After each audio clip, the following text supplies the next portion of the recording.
Hello everybody and welcome back to Paleo Springs State Park.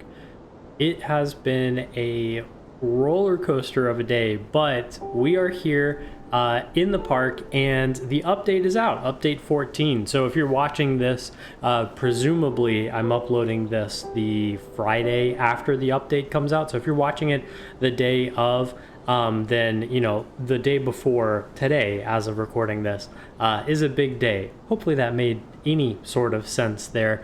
But yeah, first and foremost, I actually have to give a shout out to the very first channel member that we have, Ray S. I hope I'm pronouncing that correct, but Ray gets special access to watch all of the videos that I upload to the channel early, and so they've already gone ahead and watched a couple of these videos.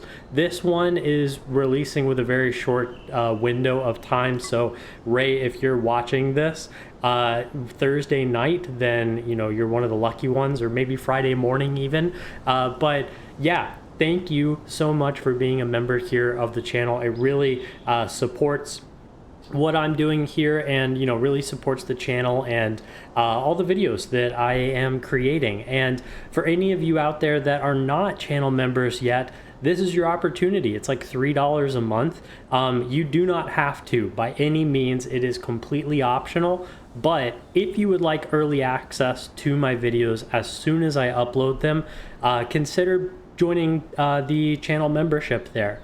But yeah, anyway, let's jump into this here now. And we're actually going to start a little bit of a ways down the road here. And we're basically going to be doing a tour of the park. So for those of you that don't follow the channel super closely, I said that we'd be doing a tour of the park here, as the first person mode just came out here for the game today with this update. But I want to start a little bit down the road. I'm trying not to fall off the cliff here, but I'm trying to start a little bit down the road here so that you all can see some of the work that I've done off screen here, namely these waterfalls. So we'll see if we can get a little bit better view here. This is the road that's leading into the park. Yeah, here's one. So these waterfalls here, these water features, this is the runoff from the spring inside the park. So again, Paleo Springs State Park does have a spring in it, and we're going to be doing an episode in the future. I know I've said that for 18 episodes now, probably every single time, but we're going to be doing an episode sometime, hopefully in the future, detailing the spring and showing that sort of process. But yeah, this runs all the way back to the spring there, and we'll take a look at that once we get in the park. But I need to come through here, and where this area is that sort of leads into the parking lot of the park, I need to put one of those I don't know what they're called off the top of my head. I guess ticket booths that you would find, in like a U.S. national park or state park, where you go and you drive down the road, and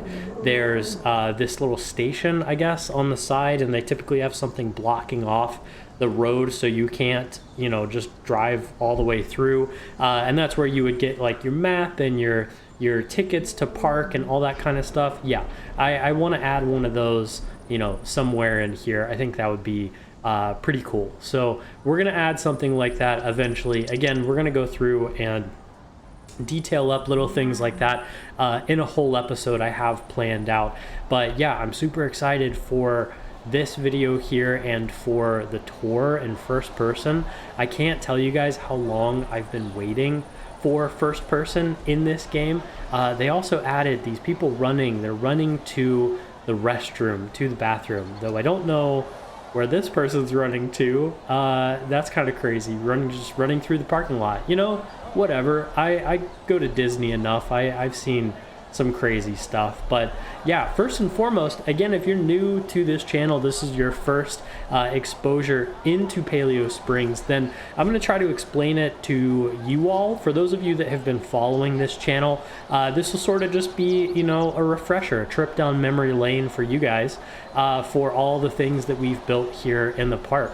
So first and foremost, coming up, we have our Paleo Springs Education Center, and this is probably one of my favorite builds that we've done, and there's actually 2 episodes out for this education center because it initially looked different on the inside. It wasn't really complete. Now it's getting complete, but obviously this education center won't be fully complete until the terrarium animals update, which I think is update 16, 15 or 16. Yeah, and then we're also going to do some stuff in here with the paleobotany update, which is the next one, update 15. So yeah, there's going to be some really fun stuff coming down the road for that. Look at this ray tracing, maybe these god rays that are coming down from the sun being behind this building. I mean, this first person mode is just something else. It's absolutely incredible. This is on the normal speed though, and you can see how fast the shadow's moving. Honestly, I kind of wish that this was a little bit slower. Again, for those of you that don't know, Paleo Springs is a challenge park mode park or zoo, whatever you want to call it. And so I can't change, you know, a lot of these settings of like a day-night cycle or like the animal dung or aging or anything like that. But yeah, anyway, I've been looking at this bus here for for a little while now, so we'll talk about it. These are from the Steam Workshop, and so are these tour buses or coach buses here as well. These are all from the Steam Workshop, and I'll try to put the links below for those if you want to go and download them. I did not make those. Those are actually, I think, some of the only things in the park that I didn't make just off the bat. You know, we've used a couple of prefabs here and there that Blue Meridian, Critivo, the dev team have made, but these buses are from somebody off of the Steam Workshop that I cannot remember the name for right now. So if you're reading the description below and I don't have those links, it means I couldn't find them, but hopefully I can. Anyway, we're gonna go inside the education center now, and we're not gonna enter this way. God, that's just so beautiful. That's amazing. I added this T-Rex statue here because, you know, one of the things that guests complain about a lot in this game is a lack of entertainment. And as of now, as of recording this, the only things in the game that provide entertainment are these statues, the binoculars that guests can view out of, and I think that's it. Maybe the education boards, I don't know. But yeah, so I added that in here just to sort of add something else. And again, this is kind of reminiscent of some museum displays that I've seen of like a T-Rex statue there right as you walk in. You know, I like where this is, and I like this copper look that it has to it as well. I would prefer if it was, you know, sort of like a realistic textured model. I think that would be more accurate for like a museum education center type setting, but you know, it gets the job done, and I like how it ended up. In here though, these are where the future terrarium animals will be, and so we're not gonna have all of them in here. And you know, a keen viewer of you might notice that there's only a few. There's 3 in this room, 2 in this room, so there's only 5. There's 5 animals that they have not announced yet, so maybe this is where they will go. But when that update comes out, there's going to be a ton of terrarium animals. And again, I do want to do some stuff in here with the paleobotany, kind of highlight each one of those species if we can. So some of this stuff's going to change, and not everything is going to fit in this education center, and I'm okay with that because I have plans for a bigger education center inside the park. So this is really meant as the education center for the school groups. So again, you know, we have the classroom here where those kids can get off the school buses. You know, there's dedicated bus parking for those buses there. Yeah, and so this is where the school kids would likely come. I do have in here, though, the dung beetles, and I really love how this turned out. Again, in first-person mode, this just completely changes how I'm viewing this park. And there's going to be some stuff, because I've walked around in the beta in first person, but there's going to be some stuff in here that we see that I am going to want to change eventually, and we will end up changing some things again in, you know, that future episode to come. But for now, it's nice to see some of the things that worked and some of the things that did not work. I can't speak today. It's been a long day, guys. But yeah, so it is dark in here. I know it's dark in here, but the point of it being dark is because, again, this is supposed to highlight those future terrarium species, and so they will have lights above, but the guests likely won't have any lights or very few lights above the pathways here, just because, you know, I want to kind of keep this dim to sort of focus on again those terrarium areas there. We built this little bridge. Again, this is runoff from the spring. It's over there. You can just see the Megaloceros over there. We'll get to them, don't worry. And actually, I think in either the next episode or the episode after, we're going to be revisiting a lot of the Cenozoic animals, the mammals that we have in the park, because I have some pretty big plans for that, you could say. I've gotten some comments on how small those exhibits are, and, you know, I agreed with them when those comments were first made, but oh yeah, also this is pretty cool, this window here where you can sort of see how the food is being grown for these animals, of, like, you know, the fish, chickens, and, you know, vegetables and stuff.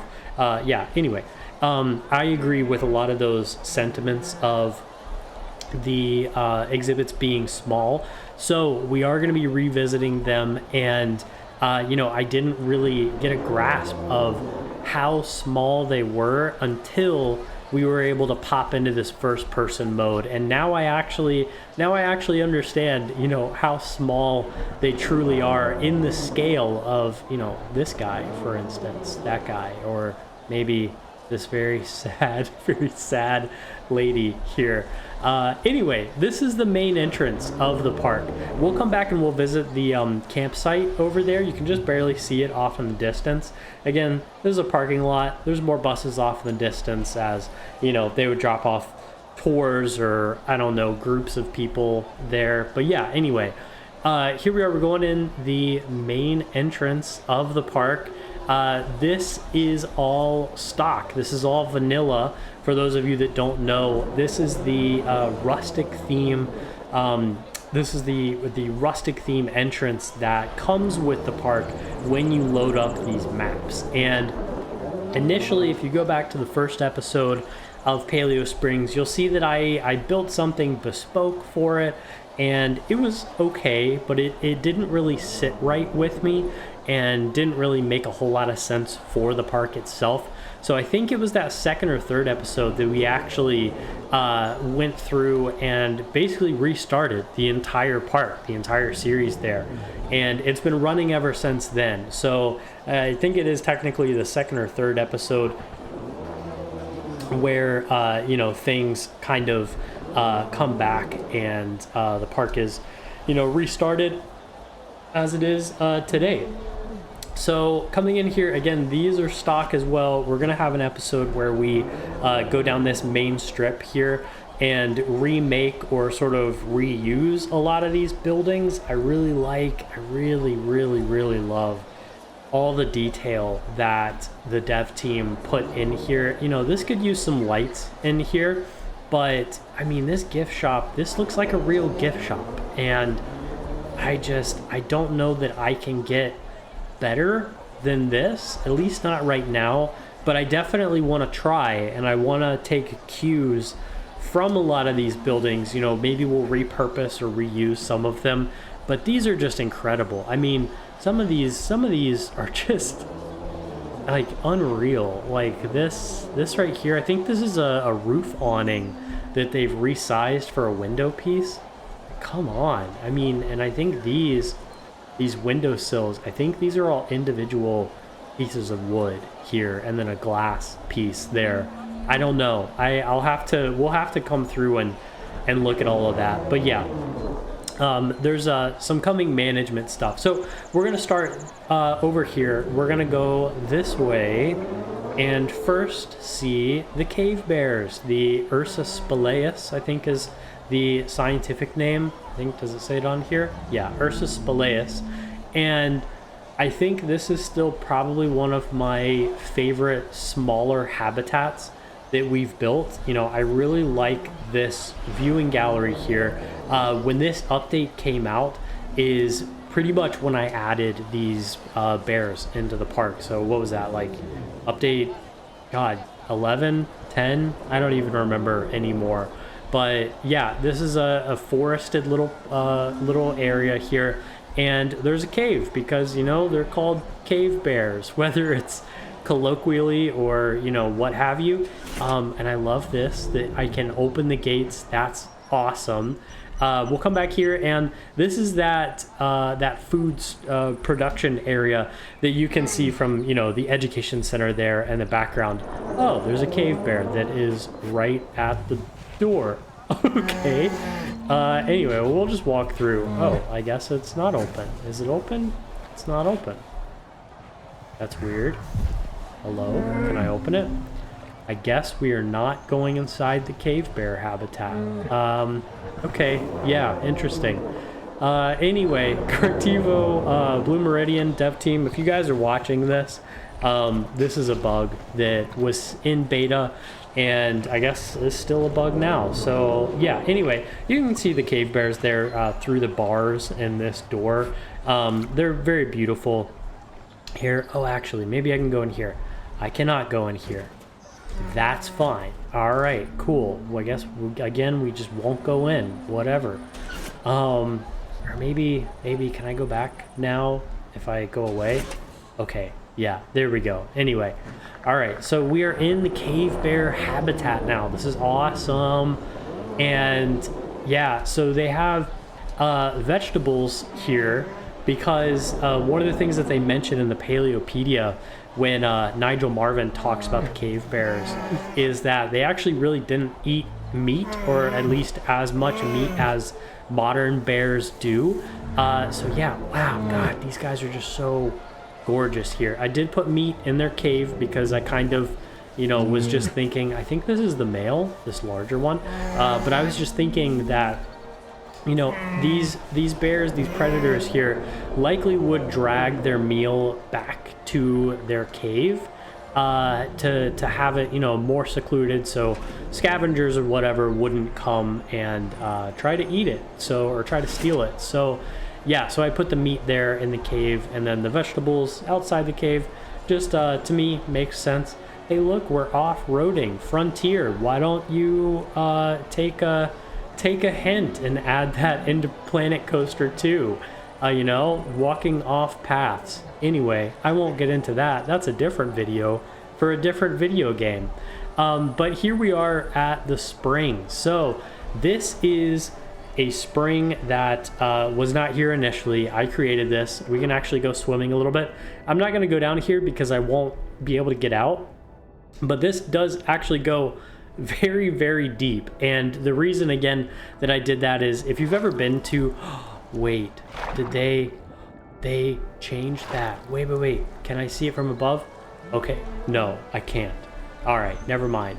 There's been a bug in the game for a while where the shaders for the water hide some of the stuff that's below the surface from above.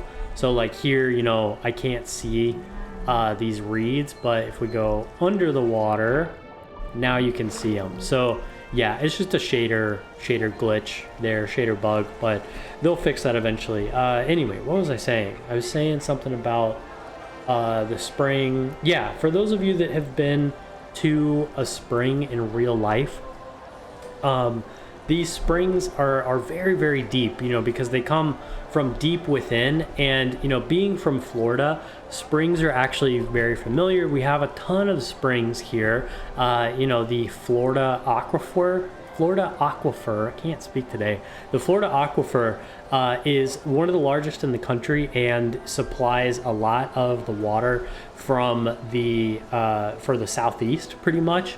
And you know, all of those springs that we have here in Central Florida where I live come from the Central Florida aquifer. And so, you know, I'm really curious actually, because this park here is based in sort of Northern California setting where, you know, these redwoods would be like sort of Yosemite, Sequoia National Forest, something like that.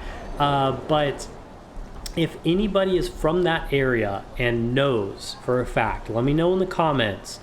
Do you have springs there? Are they common? You know, how deep are they? Where do they come from? I could Google all of this for sure, but I want to have a conversation with you guys. So if you know, let me know in the comments, and I would love that information. Yeah, so moving on now, we're talking about the Megaloceros. These are those big deer, the Irish elk, which, you know, is a misleading name because they are not elk, they are actually deer. So these guys, again, are going to be getting a revamp in the next episode, potentially, or maybe the episode after that. This was one that people were sort of shouting from the rooftops that it's too small. And, you know, I do agree with it. The spring runs through this exhibit, and I really love how that turns out. But I have some ideas, and I hope you guys like those when those videos come out. Again, if you're a channel member, you can get early access as soon as I upload it. So you can let me know if you like it or not. And if you don't, I might delete the video. We'll see. I don't know. All right, moving on now. We're going to run around the spring here.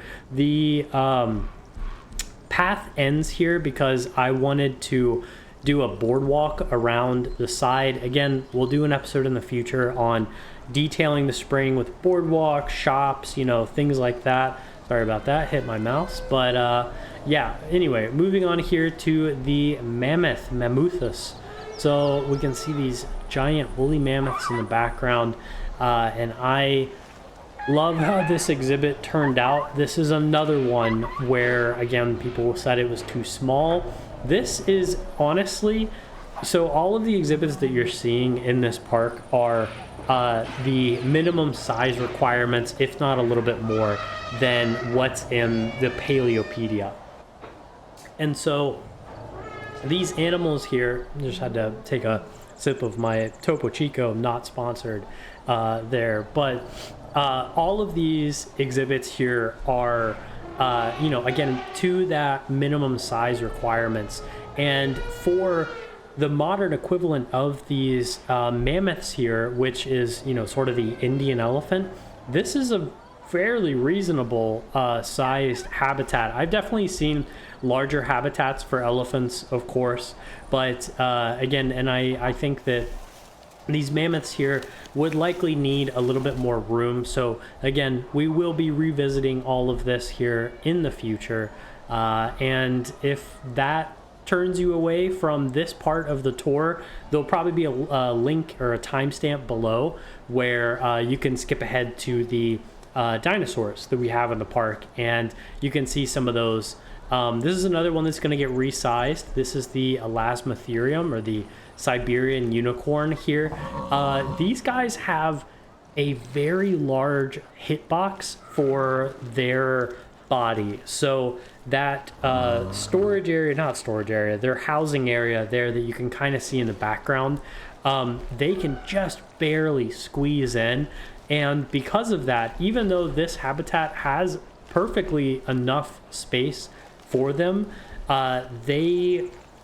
their pathing looks like it's constrained. So this is, again, one that we're going to go back through and do. But I love how this viewing gallery turned out, and I think I might actually use this as a template, sort of duplicate it, and use this as a viewing gallery elsewhere in, you know, other exhibits in the park.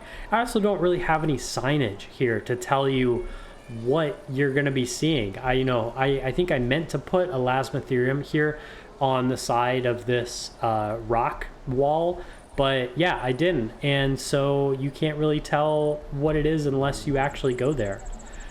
This is a center part of the park. And again, this is where that education center is going to go, that new one that we're going to be building, as well as some other exhibits, some other exciting exhibits, habitats here that I hope you will enjoy. This rock face here in the background is from where I've actually carved into this landscape to flatten it out, and then I actually painted this rock texture over top. So when you level out the ground, it doesn't auto paint the terrain there. I wish it did, but honestly, I get it. It's kind of, an artistic thing of you have more freedom that way. What am I doing? We're skipping over the Smilodons. Anyway, yeah, we painted that to sort of signify that that's a sheer rock face. If I was walking in this first person mode and I walked over it, from the top, I would fall down and I wouldn't be able to get back up. So it's just to sort of like signify that more officially there. I have been saying it from the beginning of my videos, I believe, that I wish this game, again, devs, if you're listening, I so kindly ask as a Patreon member of you all, and I've posted it in the chat before, but if you're watching this, I am requesting, please put in topography lines. I cannot tell, unless I'm in first person, I can't tell the elevation of the terrain, and I don't want to have to keep, popping in and out and in and out of this first person mode. Even though it's incredible, I don't want to have to do that for every single build. So please add a topography view where you can see the lines of how steep this terrain actually is. And I'm thinking in my mind something similar to like what they have in City Skylines or City Skylines 2. Those topography maps are amazing and so helpful. And I remember when Cities 2 was released, and at launch it did not have that, and that was one of the very first things that City Planner Plays, for any of you out there that watch him, posted about and made a video about. The game was great. It had its flaws for sure, but that was the one thing that was like make or break. You can't build anything hardly without that. And I know Planet Zoo and Planet Coaster don't have topography lines, so they are kind of setting the precedent there. But again, you guys, you can walk off the curb, and Planet Coaster 2 can't do that. So we'll see. Maybe you guys will add it. That would be awesome. Anyway, moving on here to the Smilodon enclosure. This is still probably one of my most unique viewing galleries here, where it sort of steps down into the ground and you can kind of get this eye level view. When I built this, we didn't have the first person mode here, so I couldn't actually see if you could get this view properly. My idea was that you sort of get, there's one, Smilodon populator. These are the South American species rather than Smilodon fatalis, which is the American species from the La Brea tar pits. But I had this idea in my mind of like, this sort of primal feeling when you see a Smilodon in this game, or in a museum or something, and you almost have this sort of sense deep down inside you that like that's your ancient predator, and that thing could have just absolutely demolished you and your family. And so I kind of wanted to emulate that here with this viewing gallery of you are eye level with this creature that could very easily kill you. And so I think that's pretty cool there. And then I have this up top view. One of the things that I like to do in a lot of my enclosures that I have tried to do in most of them is provide multiple angles. So oftentimes in zoos you'll find where these habitats are they have view points, but you can't see 360 degrees around the entire enclosure. Some of them you can. When we see the Dryosaurus, you can see, you know, that's a 360 enclosure. But for the most part, this is, in real zoos, you would get multiple, or, you know, even a couple specific view points of where this is where the zoo wants you to view these animals from. And so, you know, the mammoth, we had that one view. We'll come back to this. This is Panthera, but the mammoths here, this is their second view. So this is inside their house, their you know, night house here, right in the back. I thought that would be super cool to be able to see, you know, these elephants where they sleep and where they hang out when they're not outside. Under a sheltered sort of roof there. And I like how this turned out. I also didn't want to have this be all the way up or this be glass, because I wanted you to get sort of a sense of feeling that these elephants could reach out with their trunks and maybe touch you. You are just far enough away where you technically could never have that happen, I believe, at least. But you're just close enough where you kind of get that illusion that you think, you know, maybe you could actually touch a woolly mammoth. God, these God rays are just so beautiful. The lighting in this game, they redid a lot of the textures. You can see, well, maybe that's not the best example, but you can see these pebbles here. You know, they redid a lot of the textures and they look so good now. This is on, for those of you that are curious, this is on the cinematic mode, which is, I think, higher than the highest setting of graphics. This is meant for like sort of the cinematic camera views and stuff. But we have here, we'll actually use one of these little binoculars, not that we need to, but we have here the Panthera atrox, or the American cave lion. So I tried to go with, again, most of the American species, or the species that would have existed in America at the time of the Ice Age, just because this is a state park that is in America, sort of just the lore of this park, it kind of fit. Now, we do get away from that when we talk about the dinosaurs, though most of them do live in America, all things considered, that we have here. So maybe we'll go through and we'll you know, readjust some of that stuff. But for now, that's what I tried to do with the mammals of the park, at least. And this video, this update, again, is coming out a couple of weeks after the colossal bioscience direwolves that you know, they created, which is awesome. Super cool stuff. For those of you that haven't heard, Colossal Biosciences has been doing a project of quote-unquote de-extinction, if you want to call it that. I know there's controversy around that. That is a terrible view of this man here. Wow.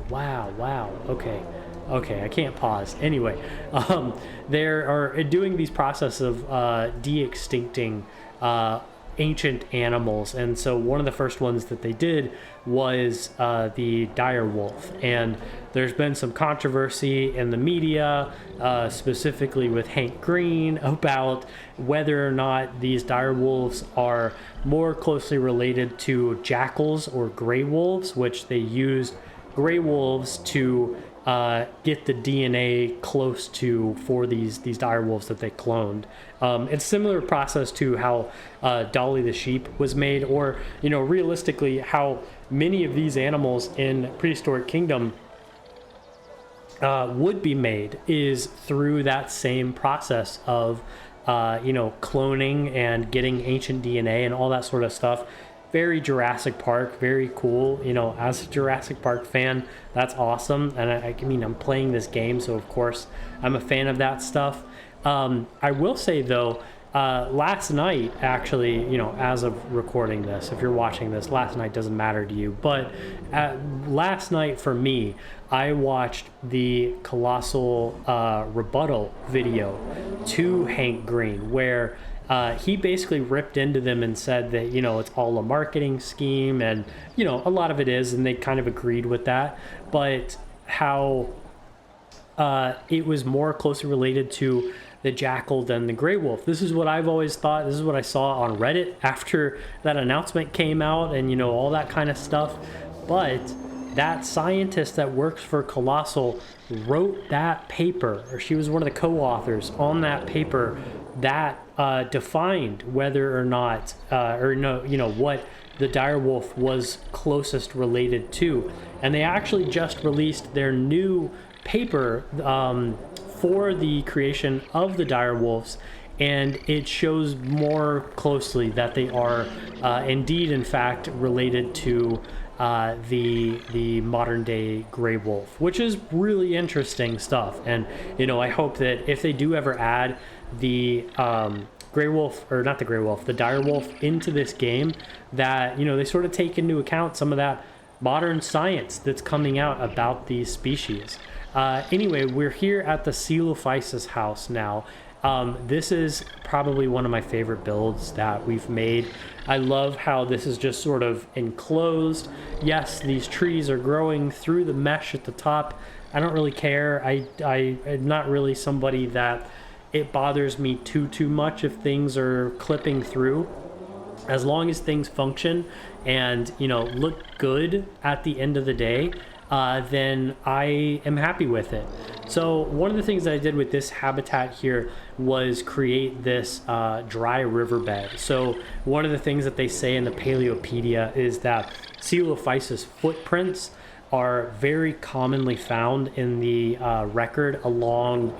fossil record along ancient riverbeds or ancient streams. So to kind of simulate that here again, we did this dry riverbed that, of course, right when I'm saying that, it's raining in the game, so it's not dry anymore. You can see the wet on the rocks. So we made this wet dry riverbed here for the Coelophysis to walk through, and they can actually come out. They do come out from time to time, but most of the time I've noticed they do tend to spend a lot of their time in the back there hiding away. But they have this big exhibit here if they do decide to come out, and these are very interesting Triassic animal. So moving on, we have another Triassic species. This is sort of the Triassic Loop here of the dinosaurs that would have existed, or the animals if they ever had synapsids that existed during this time, during the Triassic, that are not dinosaurs. But we have here the Plateosaurus. Again, I think this is a German dinosaur here, but from the Triassic period. And these are the larger of the two species. I forget which one this is. I think it's Plateosaurus gracilis, I believe. But these are ancient sauropodomorphs. So that basically means the Brontosaurus, Brachiosaurus. This is the ancient version. This is the predecessor to all of those. And I love this new herding mechanic that they have in the game. Now these animals can actually walk around in circles together around this habitat. This is amazing. This is breathtaking, truly. But this is another exhibit where, that's the main viewpoint. You can kind of see them through this fence, but you're not really meant to see them through the fence here. But this is the other viewing area, and this is just a very simple viewing area here. I didn't want this one to be super extravagant. I think when I built this, I was kind of getting tired of the build anyway. So yeah, super simple little viewing gallery here for the Plateosaurus, but it gets the job done. So moving on along here, and we have finally made it to the Morrison Formation. We are like 40 minutes into this video. This is going to be a long video, guys. So again, if you're not down for that, I apologize. But these videos, I think, are going to get even longer as this series goes on. And I hope you do enjoy them and enjoy my banter that I have here for these dinosaurs and their enclosures that they're in. But this is the Morrison Formation Loop, and these are all dinosaurs that lived and existed in the Morrison Formation here in the US. We did a special guest episode for the Brontosaurus where my friend Katie came on and talked about the Bone Wars. So give that episode a like and a listen if you get the chance to. That's a really, really good one. And honestly, in my opinion, I think it's kind of underrated. But yeah, we have here the Torvosaurus. Can I use this while you're looking at it? I can.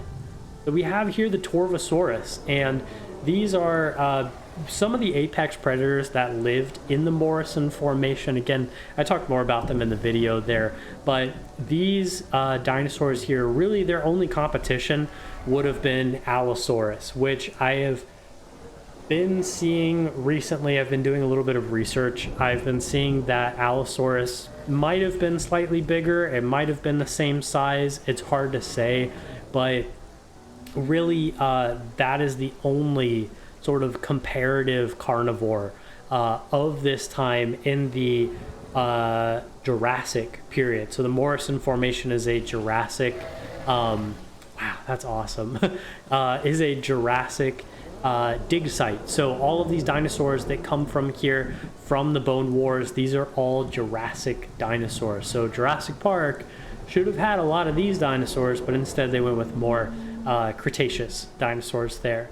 And moving right along, we have our Carmarasaurus and Brontosaurus habitat. So we can kind of see the Brontos over there towards the night house, but these Carmarasaurus here are right out in the open.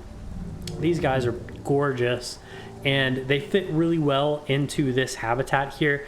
So this was another one that we'll have to do another come back over, pass through video of this habitat. A lot of people did not like how planted this was. They made the argument that these habitats here would have been stomped over by all of these sauropods, which, you know, I agree with. And that these large trees, they didn't like, a lot of the people that commented didn't like those large trees in the background. They said they would have gotten knocked down.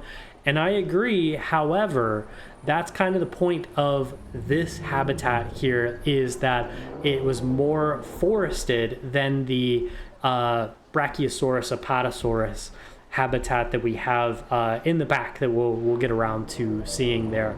But the reason for that, the reason I gave in the video of building the Brontosaurus habitat, is that these dinosaurs, the patterning that they have, maybe we can get a little closer up view.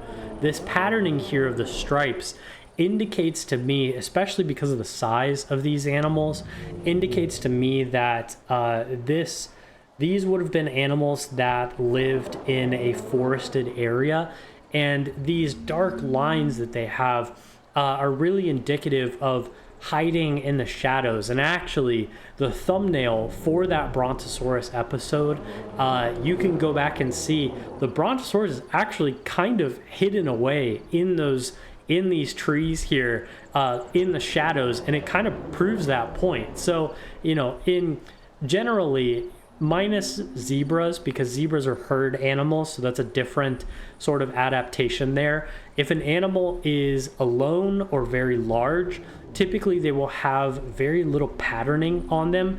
If they are a wide open plain species, if they have stripes and dots and dashes and all sorts of other stuff, that to me indicates that they would be existing in more of a forested environment, where those lines and dashes and dots and slashes and all those other things, those stripes, I guess is the word for it, they act to hide the animal in the shadows of those trees, or sort of the foliage that is there, that where the animal is living. Yeah, so anyway, this over here is another entrance. So we're actually going to pop out of the park now for just a little bit here, and this is the Dryosaurus habitat. So this habitat here, yeah, they're moving in herds. That's awesome. We're going to be adding some baby Dryosaurus in here, and I'm going to be doing a whole episode, I think, on adding more animals to the park, adding baby animals to the park, and sort of getting to know each one of these animals. You know, they give them a randomly generated name at the time that they're dropped into the park, or at the time they're created.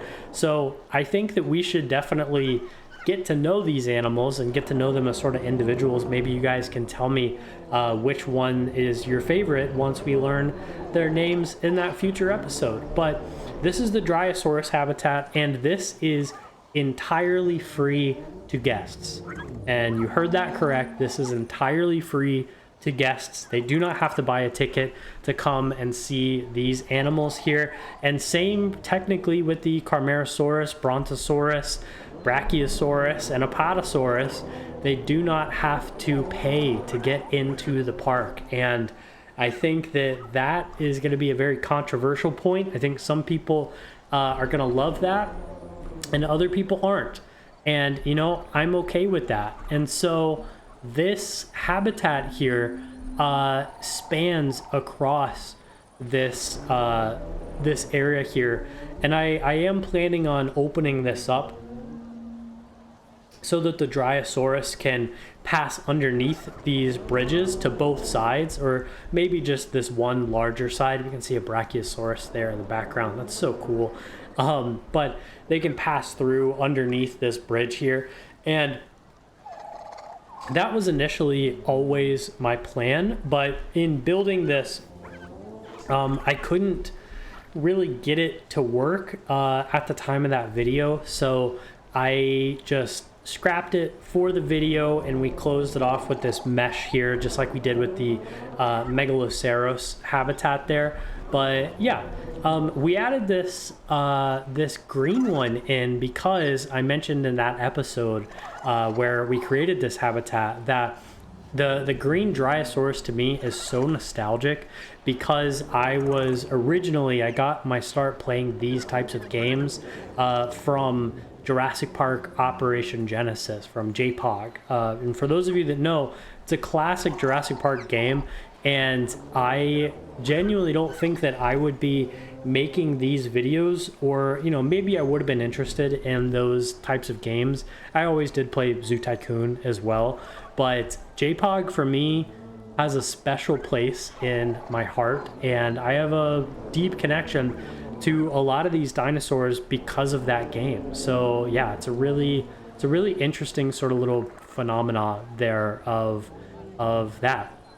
So anyway, actually, we're gonna turn around now. Sorry if that made anybody sick there, but I want to run across the bridge here and show you guys the campsite. So for those of you that haven't seen, the Morrison Formation campgrounds here is actually just that. It is a campground. So it's not functional, of course. They don't have camping mechanics in this game, at least not yet. That would be super cool, but that's, you know, a ways off of my wish list. But we have these tents here, and the reason why is I initially got this idea for this section that wouldn't it be cool if you woke up from one of these tents and you heard a stomping in the morning, in the early morning, and you look out and you just see that herd right there of Brontosaurus there in the background. And that's really where the idea for this entire part came from. So we have 3 separate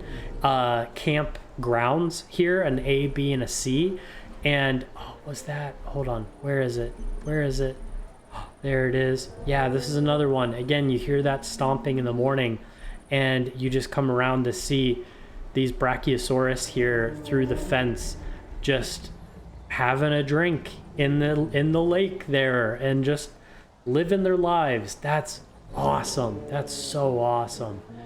All right, moving on. We're gonna go back inside the park now, and man, I love the Dryosaurus. I love every animal in this game, and I think in every single episode I have said that every animal that I've put down is my favorite one. Genuinely, I think they all might be my favorite animals. I don't know. They might be. Yeah, I love every single one of them. So anyway, this is a stock vanilla. This comes with the game, the viewing tower. I tried to build my own in the Brachiosaurus episode, but I could not, and it was very shameful, technically speaking, building that viewing gallery, that viewing platform there. I thought it was going to be easier. It was not easier. It was infinitely harder than I thought it was going to be. But anyway, we have the Brachiosaurus here. Yeah, these guys are awesome. And we have the Apatosaurus here. So this is the alternate species, or rather the Brontosaurus is the alternate species of Apatosaurus. And I won't talk about the controversy here. Go watch the Brontosaurus video if you want the deep dive on the Bone Wars. So again, super interesting video, one of the most underrated, I think, on the channel. But yeah, this habitat here, I wanted it to look more dry and arid and scrubby, more sort of grasslands in this scrubland environment. The palms, and you know, we still have the ferns and everything. One of the things with this area, because it's Jurassic, again, I've mentioned throughout that entire Morrison Formation mini-series that the Jurassic didn't have grass during the time that these dinosaurs would have lived. And so in these habitats here, we don't have grass really, or at least we have the most minimal amount of grass that you could have in 2025 for these dinosaurs here in a Jurassic-esque enclosure there. You know, kind of trying to keep it true to the Paleo era that these animals are from. So yeah, moving on here, I have never seen a guest walk down this path, but this is another view. Again, I always try to provide multiple views of the animals. This is another view of the Brachiosaurus Apatosaurus, and we can see the Apatosaurus is here. This is their night house. So this is way super tall because, again, of the Brontosaurus, or not Brontosaurus, the Brachiosaurus there are super tall, and I made this tall enough that when they stand on their hind legs, when they sort of rear up on their back legs there, this is taller than that, so that they can do that inside, because they're going to do that animation anywhere. And I noticed in the Brontosaurus video, I made that one too short, so that one now is taller as well. Not this tall, because this is again for Brachiosaurus specifically, but maybe we can see one of these guys doing it. But the Apatosaurus and Brontosaurus rear up on their hind legs as well, and it's really cool to see. But again, they do clip through the roof if it's too low. So yeah, so I rose that up there, and again, it's just another view of that. But I think I'm actually gonna pop out of the first person view now and just kind of check and see. We have more viewing galleries over here. We don't really need to see those. I mean, this video's already an hour long anyway, and I don't really know how it's gonna be editing this video. We'll see. But yeah, I think that is it for us here. I think that's the tour. So yeah, again, that's the tour, that's the park. I normally do these tour videos every 10th episode. So again, we've only had one before, but it was on episode 10, and I was gonna do one on episode 20. But because of the first person mode coming out, I wanted to do it just to sort of showcase the park like it should have been shown in that original episode 10 if the first person was in there. So yeah, so anyway, that is where I'm going to leave off this video. I want to say thank you so much for watching. If you've made it this far in the video, I cannot thank you enough. If you're a subscriber of the channel, I cannot thank you enough. There's a million things you could have been doing with your time, and you chose to spend a little bit of that time, or rather maybe a lot of that time, with me here today and touring this park that we've made here on the channel for close to 6 months now, I believe. It's coming up on quite a long time of making these videos, and again, we just passed 1,000 subscribers. I want to thank again Ray S for being the first channel member, for sort of believing in this channel enough to become a member and get early access to those videos. And I want to thank all of the thousands of you that are subscribed to this, and I could gush all day long about all of that, but again, your time is valuable and I want to respect that. So again, thank you so much for watching. That is all from me, and I will see you all in the next one. Take care for now.